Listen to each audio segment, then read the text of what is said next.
You're watching Study with Sudhir. This is your digital classroom. My name is T.S. Sudhir. Now, before I start this particular video, I want you to see this as a part of the series of guidance lectures, right? Especially the videos that I did on self-study and also the 10 to 1 formula.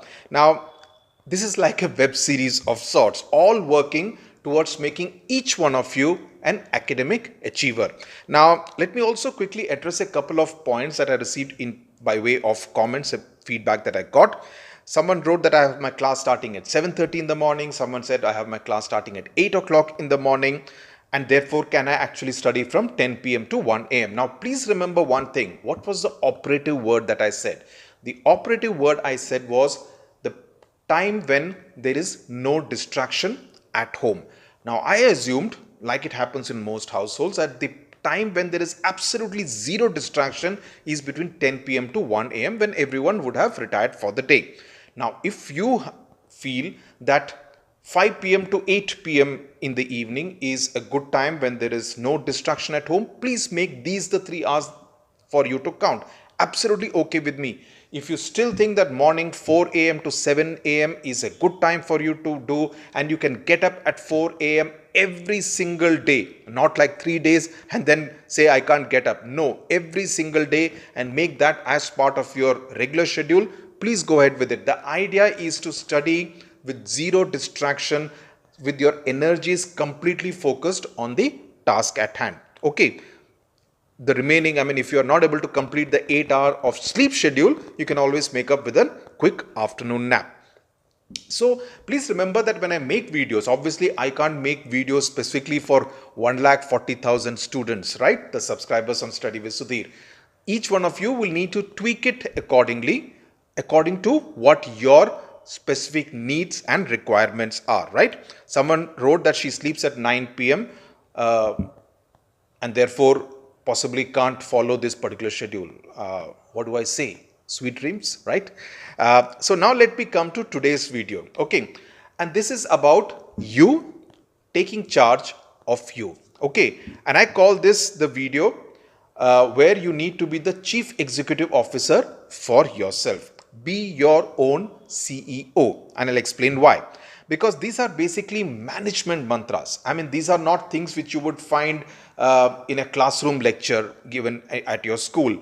These are basically what I'm giving you are management mantras in order to help you achieve greater heights with a disciplined approach. Increase your efficiency levels in order to perform better. These are the tips which you would receive in a management college. I'm giving to you when you are in class 9, 10, 11, 12, so that you can actually perform at a much higher level than you are doing right at this point in time. Now, let's talk about Sunday.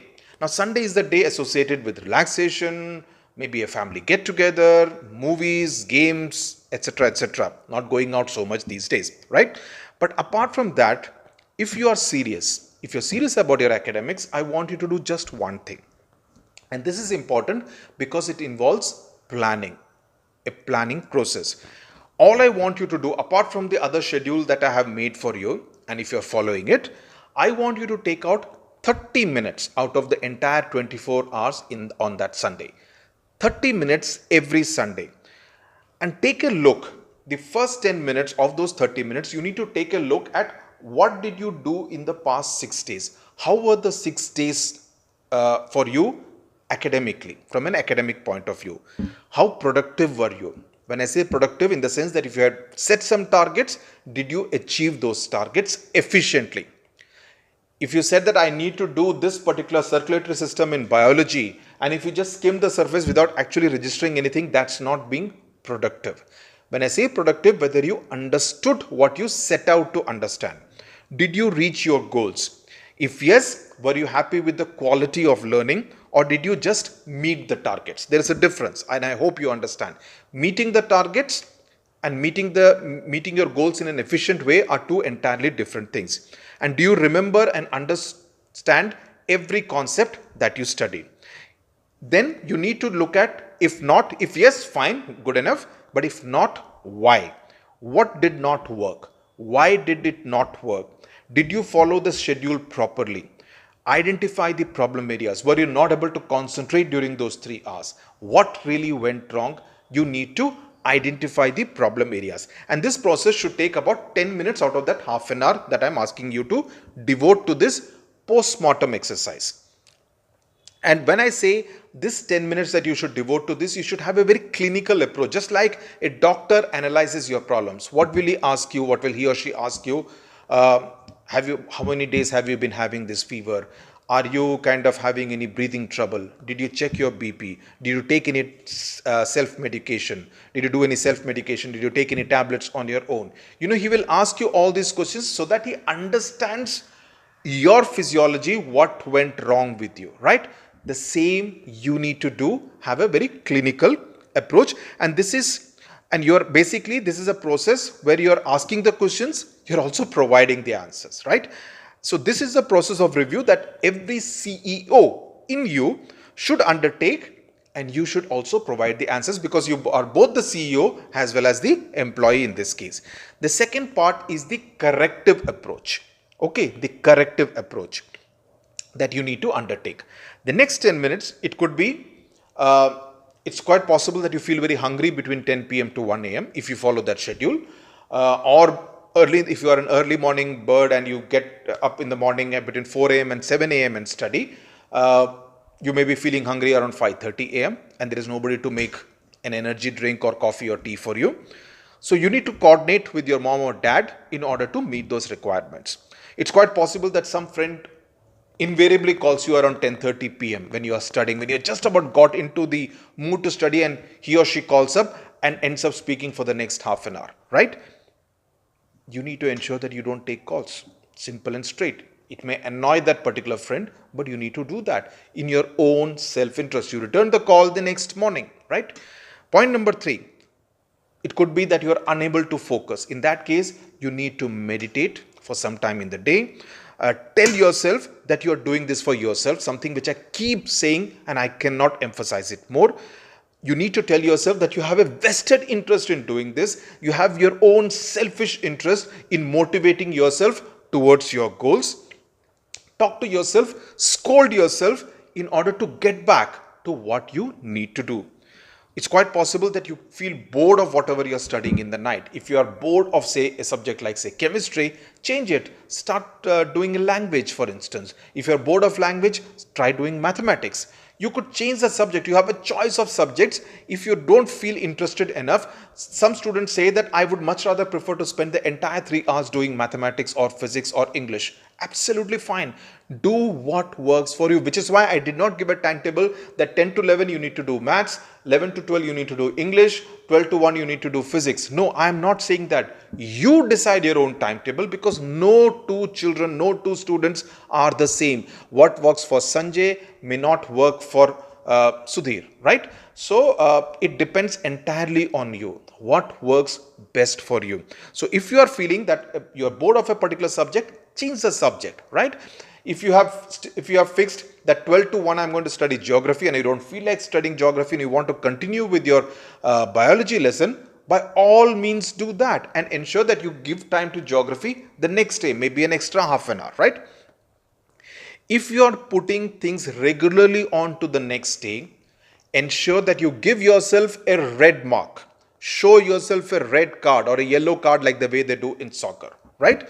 And rank yourself on attitude over the last 1 week. How many yellow cards and how many red cards have you received?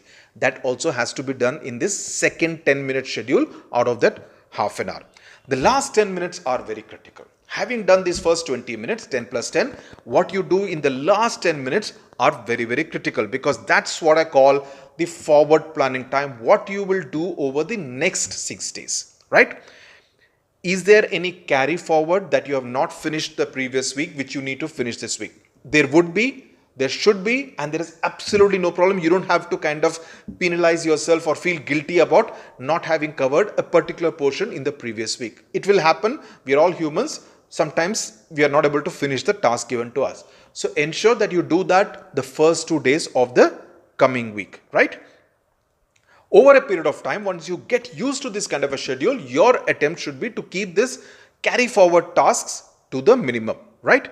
Point number 2 in your schedule for the next week include both new chapters as well as some amount of revision time for what you have studied the previous week, the previous 2 weeks, the previous 3 weeks, so that you keep on revising and you will keep getting better at the portions that you are covering every week. So that is something very important, to revise what you studied the previous week. Point number 3 out here is to fix a reward. If you are able to actually perform efficiently and finish the tasks in an efficient manner, fix a reward for yourself. It could be a sweet, right? It could be gulab jamun. It could be kheer. It could be anything that you like, any delicacy you like, or any reward you think. I wouldn't say it should be a game which would distract you, right? But definitely anything which you think is going to motivate you to do better, which you always wanted. So fix a target that on Sunday, if I actually perform these whatever tasks I am stipulating right now, I'm fixing right now, I'm deciding right now, I will give myself this reward on Sunday. Okay, that is something which you can do. And point number last, do not brag about what kind of a schedule you follow and what amount of targets you have achieved to any of your friends. I am saying this is because envy is often the lowest common denominator emotion in human beings, right? I do not want any of my students to attract unnecessary negative energies, right?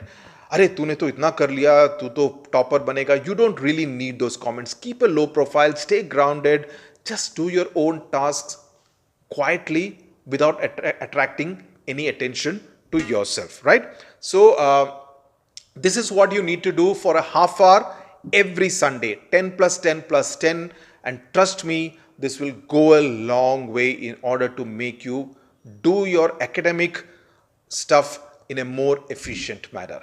Do write in with your feedback on what you thought of this 10 plus 10 plus 10 be your own CEO every Sunday video. Thank you very much for watching. God bless you.